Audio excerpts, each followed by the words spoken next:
Criminal case against negligence by K ಅದು ಅಂತ ಹೇಳಿ ನಿಮ್ಮ ಮಿನಿಸ್ಟರ್ ಮ್ಯಾಗ ಹೋಗ್ತೀನಿ ಅನ್ಕೊಂಡು ಎಲ್ಲರ ಮ್ಯಾಗ ಕೇಸ್ ಹಾಕ್ಸ್ಬಿಡ್ತೀನಿ.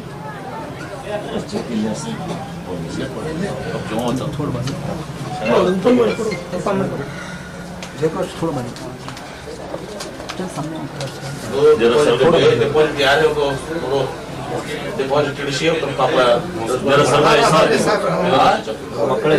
ಮಕ್ಕಳ ಹೆಸರು ಮೇಲೆ ಇದು ಮಾಡಿ ಡಿಪಾಸಿಟ್ ಮಾಡಿರೋದು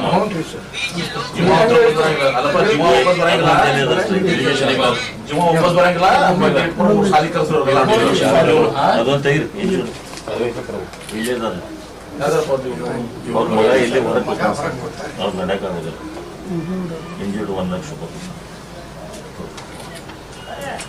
ಬಟ್ ಇದು ಅಲ್ಲಪ್ಪ, ಇದು ಪದ್ಧತಿ ಅಲ್ಲ ಇದು ಸರ್. ಇದು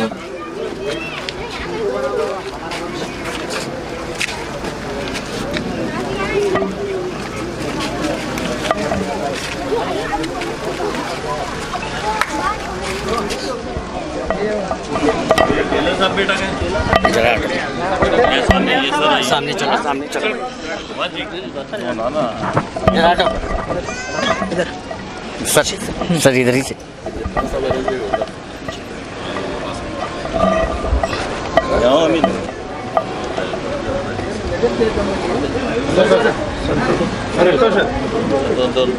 ಸಿಎಂ ಪರಿಹಾರ ಬಂದಾಗ ಭಾಳ ಪ್ರೈಸ್ ಆಗ್ಬಿಟ್ಟು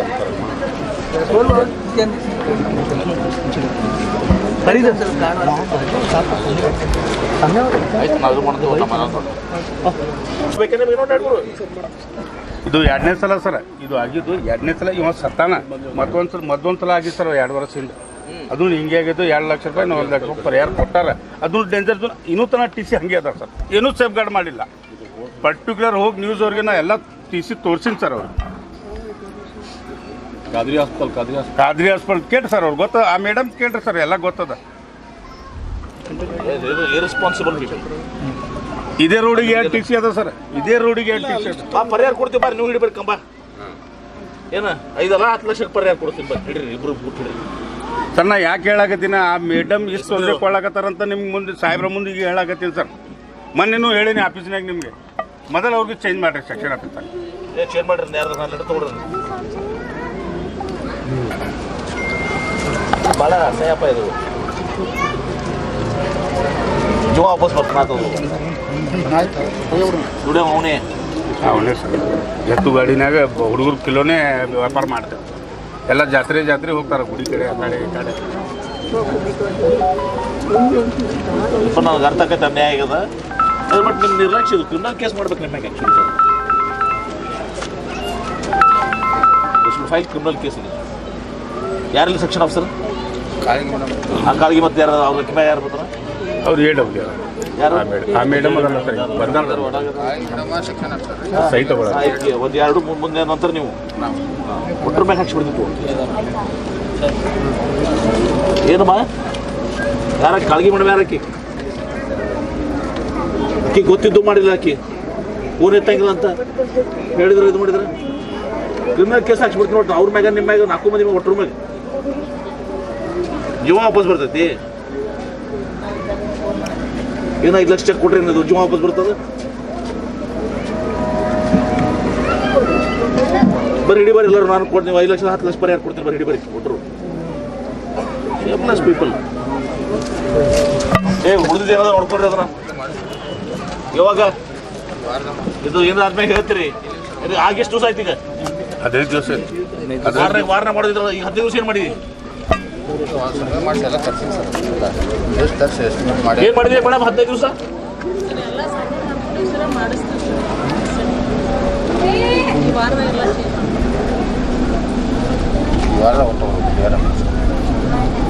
ಇನ್ನೊಂದು 2 ಜೀವ ಬೇಕನ್ನ.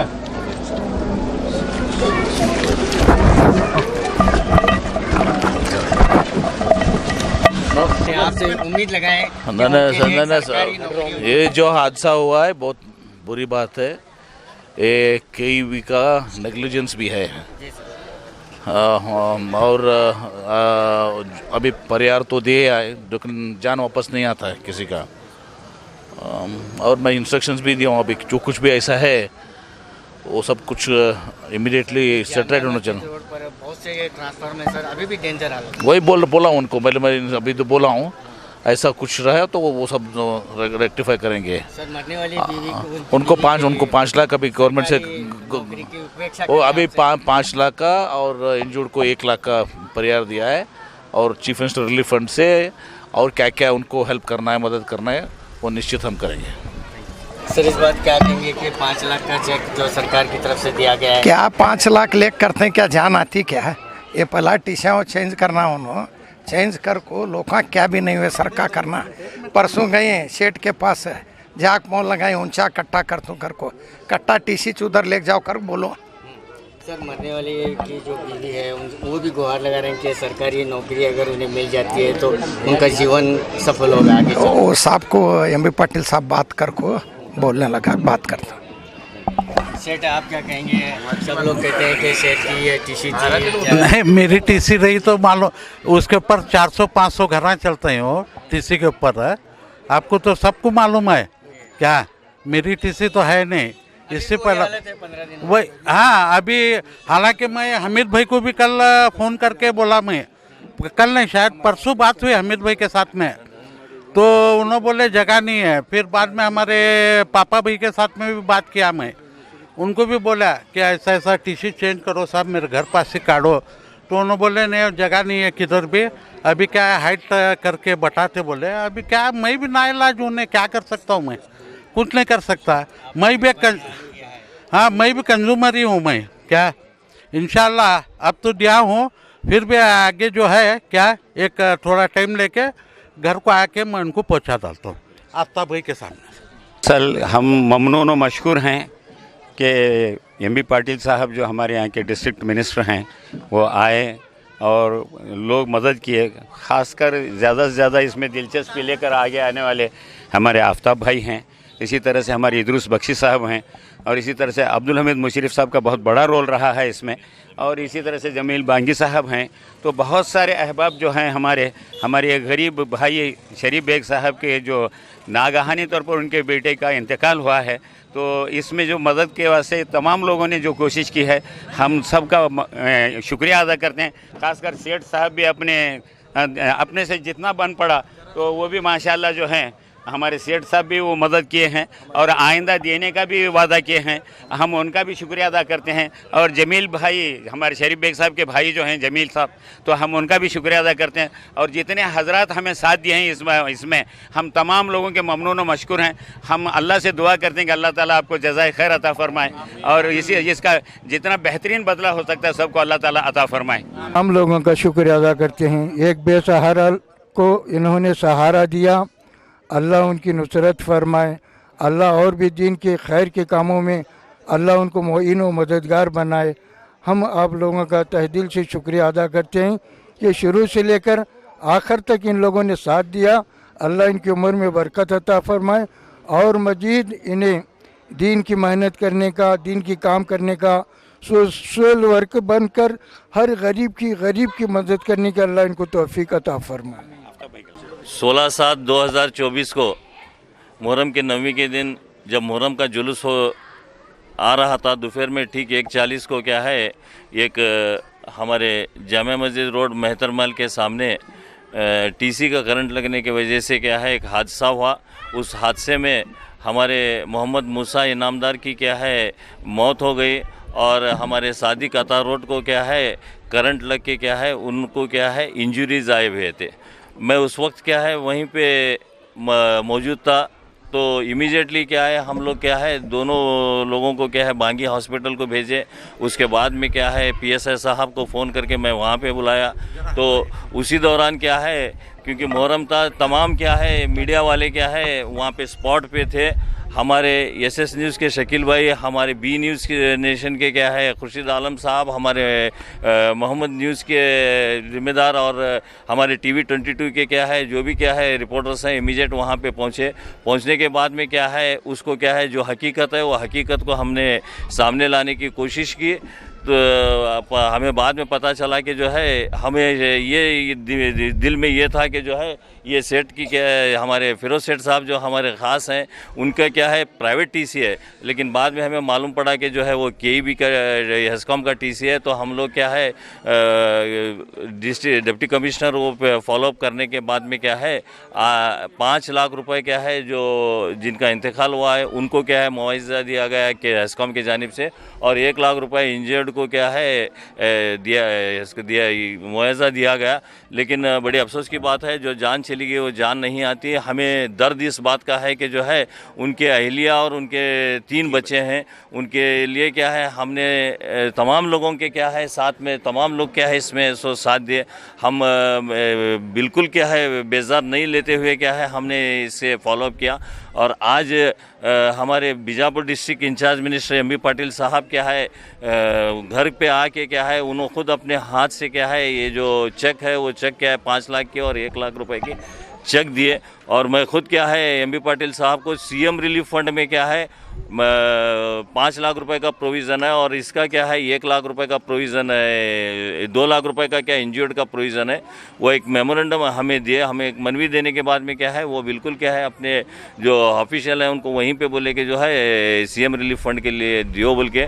मैं कल क्या है इंशाअल्लाह ताला क्या है तमाम हम जो भी ज़िम्मेदार हैं, हमारे ज़मीर भांगी हैं, इदरुस बख्शी हैं, हमारे शफीक बगदादी हैं, हमारे वसंत हैं, हम सब मिल के क्या है कल क्या है वो लेटर मिलने के बाद में बीजापुर डिप्टी कमिश्नर से क्या है बेंगलुरु को फॉलोअप करके बेंगलुरु में जो भी मुनासिब होता है मेरे तजुर्बे के हिसाब से क्या है मैं वहाँ पे वो जो सीएम रिलीफ फंड है वो लाने की कोशिश करूँगा इंशाअल्लाह क्या है ये मैं और एक बार। सर आप रिलीफ फंड लाने की बात कर रहे हैं, बहुत अच्छी बात है, लेकिन ये भी कोशिश कीजिए कि मरने वाले की उनकी अहलिया को जो है एक सरकारी मुलाजिमत हम उनकी ज़िंदगी को हम जब डेलीगेशन लेके गए थे डिप्टी कमिश्नर के पास में, डिप्टी कमिश्नर साहब को इस बात का अपॉइंटमेंट के लिए क्या है कंपेंसेटरी अपॉइंटमेंट के लिए हमने कहा बोला उनको, वो बिल्कुल क्या है इमीडिएट क्या है आंगनवाड़ी में ठीक है मैं कुछ भी क्या है कर देता हूँ बोले। लेकिन वो बच्ची की क्या है क्वालिफिकेशन 10th रहने की वजह से, ये 7th रहने की वजह से और रिक्वायरमेंट 10th रहने की वजह से ये नहीं हुआ। जब हम सुपरिटेंडेंट इंजीनियर साहब यहीं पे हैं, सुपरिटेंडेंट इंजीनियर साहब हेस्कॉम के जब बात किए तो उन्होंने आउटसोर्स में क्या है उनका क्या है 4 का प्रपोजल गया हुआ है, वो आते ही क्या है देता हूँ बोले। तो आउटसोर्स में क्या है इंशाल्लाह वो फॉलोअप करके क्या है हम करेंगे, वो प्रॉमिस किया। उन्होंने यहाँ तक भी बोले कि जो है अब आप लास्ट संडे यहाँ तक भी बोले कि जो है मंडे से आप भेज दो बोल के, क्योंकि इद्दत पीरियड है 4 महीने के अंदर वो हो जाएगा इंशाअल्लाह ताला। और आप तमाम लोगों का खुसूसी तौर पर मैं इलेक्ट्रॉनिक मीडिया का क्या है तमाम लोगों का क्या है दिल के गहराई से क्या है शुक्रिया अदा करता हूँ कि जो है आपने इन गरीब खानवादों के साथ में खड़ा रहा और आपकी कोशिश और आपकी क्या है इसके वजह से क्या है हाईलाइट होने की वजह से क्या है आज क्या है एडमिनिस्ट्रेशन क्या है उनके घर पे आके क्या है ये जो कॉम्पेंसेशन है वो देने में क्या है हम कामयाब रहे। ನಾವು ಮೊನ್ನೆ ನ್ಯೂಸ್ನಾಗ ತೋರಿಸಿದ್ದೀವಿ ಈ ಎಷ್ಟು ಹೆಸ್ಕಾಮ್ ಟಿ ಸಿ ಅದಾವೆ ಆ ಎಲ್ಲ ಡೇಂಜರ್ ಝೋನ್ಲಾಗ ಅದಾವೆ, ಕೆಲವೊಂದು ಟಿ ಸಿ ಮನೆ ಬಾಗಿಲಕ್ಕೆ ಅದಾವೆ, ಕೆಲವೊಂದು ಟಿ ಸಿ ರೋಡ್ ಮೇಲೆ 5 ಫುಟ್ ಡಿಫ್ರೆನ್ಸ್ನಾಗ ಅದಾವೆ, ಅದು ಡೇಂಜರ್ ಅದಾವೆ। ಈಗ ಏನು ಪರಿಹಾರ ಏನು ಇದು ವ್ಯವಸ್ಥೆ ಮಾಡ್ತೀವಿ ಸರ್? ಈಗ ಈ ಜುಮ್ಮಾ ಮಸೀದಿ ಆರ್ ಗೋಲ್ ಗುಂಬಜ್ ಸೆಕ್ಷನ್ ಅಂತ ನಾವು ಕರಿತೀವಿ ಅಂಥದ್ದು ಈಗ ಕೆಲವರು ನಮ್ಗೆ ಲಿಸ್ಟ್ 8 ಅದಾವ ಅಂತ ಲಿಸ್ಟ್ ಕೊಟ್ಟಾರೆ। ನಮ್ಮವ್ರು ಆಲ್ರೆಡಿ ಎಕ್ಸಿಕ್ಯೂಟಿವ್ ಇಂಜಿನಿಯರ್ ಅದಾರು AWR ಎಸ್ಟಿಮೇಟ್ ಮಾಡಿ ಕೊಟ್ಟಿದ್ರು ಅಂತ ಹೇಳ್ತಾರೆ। ಎಸ್ಟಿಮೇಟ್ ಆಗಿದ್ರೆ ವರ್ಕ್ ಆರ್ಡ್ರ್ ಮಾಡಿ ಒಂದು 15 ದಿನ ವಾರ 15 ದಿನದಾಗ ಕೆಲಸ ಮುಗಿಸಿ ಅದೇನು ಹೈಟ್ ಬರಬೇಕು 3.6 ಮೀಟ್ರ್ ಬರಬೇಕು ನಮ್ಮ ಈ ರೂಲ್ಸ್ ಪ್ರಕಾರ 3.6 ಮೀಟ್ರ್ ಮೇಲೆ ಕೂಡಿಸೋ ವ್ಯವಸ್ಥೆ ಮಾಡ್ತೀವಿ। ಕಟ್ಟಿ ಏನಾರು ಸಂದಿದ್ರೆ ಅಡಿಷ್ನಲ್ ಕಟ್ಟಿ ಕಟ್ತೀವಿ, ಕಟ್ಟಿ ಇರಲಿಲ್ಲ ಅಂದರೆ ಚಾನಲ್ ಮೇಲಿದ್ರೆ ಚಾನಲ್ ಏರಿಸ್ತೀವಿ। ಆ ಥರದ ತಾತ್ಕಾಲಿಕವಾಗಿ ಏನಾದ್ರು ಸೇಫ್ಟಿ ಪ್ರಿಕಾಷನ್ ಮಾಡಿಲ್ಲ ಇನ್ನೂವರೆಗೇನು? ತಾತ್ಕಾಲಿಕವಾಗಿ ಏನು ಸೇಫ್ಟಿ ಬಾರ್ಡ್ರ್ ಗಿಡ್ರೆ ಏನೂ ಮಾಡಿಲ್ಲ ಸರ್? ಅಲ್ಲ ಈಗ ಫೆನ್ಸ್ ಏನದ ಇವೆಲ್ಲ ಏನಾಗ ಏನು ವೈಡ್ ಬರಬೇಕು ರೋಡ್ ಅಷ್ಟೇ ಇಲ್ಲ। ನಮ್ಮದು ಕರೆಂಟ್ ಕೊಡ್ಬೇಕಂದ್ರೆ ವಿದೌಟ್ ಟಿ ಸಿ ಕರೆಂಟ್ ಕೊಡೋಕ್ಕಾಗಲ್ಲ ರೀ, ಟಿ ಸಿ ಅಂತೂ ಕೂಡಿಸೇಬೇಕು। ಟಿ ಸಿ ಕೂಡಿಸ್ಬೇಕಂದ್ರೆ ನಮ್ಮ ಮನೆ ಮುಂದೆ ಬೇಡ ನಿಮ್ಮ ಮುಂದೆ ಬೇಡ ಸರ್ವೇ ಸಾಮಾನ್ಯ ಸಂಗತಿ ಇದು। ಎಲ್ಲಿ ಅಲ್ಪ ಸ್ವಲ್ಪ ಜಾಗ ಸಿಗ್ತದೆ ಅಲ್ಲಿ ನಾವು ಕೂಡಿಸಿರ್ತೀವಿ। ಕೂಡಿಸಿದಾಗ ಏನಾಗ್ತದೆ ಈ ಥರದ ಏನೋ ಅನ್ಸೈಂಟಿಫಿಕ್ ವೇ ಅಂತ ಅಥವಾ ಒಂದು ಇಂಜಿನಿಯರಿಂಗ್ ಐ ಆ್ಯಕ್ಟ್ ಪ್ರಕಾರ ಇರೋದಿಲ್ಲ। ಹೀಗಾಗಿ ಅದು ಏನೊಂದು ಆಕಸ್ಮಿಕ ಘಟನೆ ಯಾವತ್ತು ಆಯಿತು, ಯಾಕಂದರೆ ಅದು ಟಿ ಸಿ ಇದ್ದು 10-12 ವರ್ಷ ಆಯಿತು। ಅದೇನು 16ನೇ ತಾರೀಕು ಮೊಹರಂ ಹಿಂದಿನ ದಿನ ಸ್ವಲ್ಪ ಭೀಡ್ ಜನಜಂಗುಳಿ ಜಾಸ್ತಿ ಇತ್ತು. ಇದ್ರಾಗ ಅವ ಗಾಡಿ ಅದನ್ನು ಕೆಬ್ಬಣದ ಗಾಡಿನೂ ಕೆಬ್ಬಣ, ಹೀಗಾಗಿ ಅದು ಏನಾಯಿತು ಆಕಸ್ಮಿಕ ಘಟನೆ ಆಯಿತು. ಇನ್ನು ಏನದ ಲಿಸ್ಟ್ ಕೊಟ್ಟಿದ್ರೆ ಅವನ್ನೆಲ್ಲ ನಾವು ಒಂದು 15ರಿಂದ ಮಾಡ್ತೀವಿ. ಅದರ ಒಳಗೆ ಸ್ವಲ್ಪ ಏನಾರು ಪ್ರಯತ್ನ ಮಾಡ್ತೀವಿ, ಎಲ್ಲ ಮಾಡ್ತೀವಿ. ಅದನ್ನ ವಾರ ಪ್ರಿಕಾಷನ್ ಮಾಡಿದ್ರೆ ಸರ್, ಈಗ ಅಂತ ನೀವು ಪರಿಹಾರ ಚೆಕ್ ಕೊಟ್ಟಿರ್ತಾರೆ, ಅವ್ರು ಏನು ಮನೆಯವರದಾರ ಅವರಿಗೆ ಜಾಬ್ ಕೊಡೋದು ಒಂದು ವ್ಯವಸ್ಥೆ ಮಾಡ್ತೀವಿ. ಇಲ್ಲ ಜಾಬದಿಲ್ಲ. ತಮ್ಮ ಹೆಸರು?